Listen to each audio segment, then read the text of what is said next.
Right, good morning Year 7. This is your first lesson with me since the school has been closed, so I hope you're doing okay and I hope you're managing everything all right at home and getting into a bit of a routine for the work that you're doing.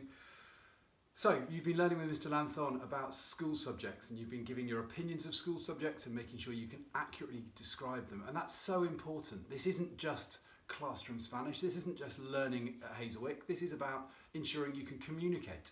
If you were to bump into a Spanish person your age, one of the topics you would talk about would be school, and being able to give your opinion on that is so important.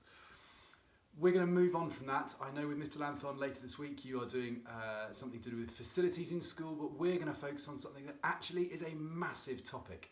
So it's going to take some concentration today. Now the first thing I want to say is if you start this lesson and you work for an hour on it, please stop. I don't want you to be working more than 60 minutes on this lesson, because this is something we will practice over and over again as this year and next year progresses. So just do your hour's work today, then move on to your next lesson, please. What we're going to look at is what's called conjugating verbs.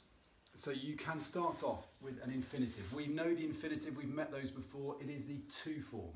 To eat, to run, to play, to catch, to throw, to bite, to kick, to cook, to open, to close. And we could do this forever. There are an awful lot of infinitives, and we know that infinitives in Spanish always end in either AR, ER or IR. And it's the to form, like to eat here. But what conjugating a verb means is you take it from comer, meaning to eat, to I eat, you eat, he or she eats, we eat, you all eat, they eat. And that is an order that the people always go in when you conjugate a verb. You've met some of these before, but it is important to remember that the order of the people is always I, you, he, she, we, you, all, they.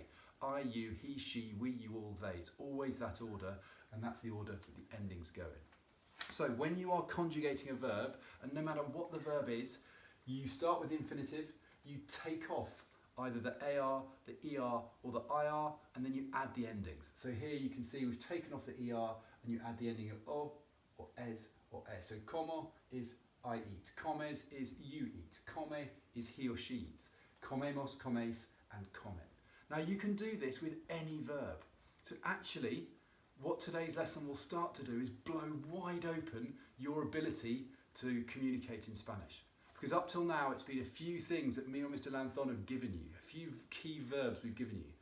But if you can get this right and practice this carefully, then you can use a dictionary, you can look up an infinitive, apply the same rules, and you can say almost whatever you like. So this is a starting point of a huge explosion of your ability to communicate in Spanish. So today's lesson is going to look at that in a bit of detail.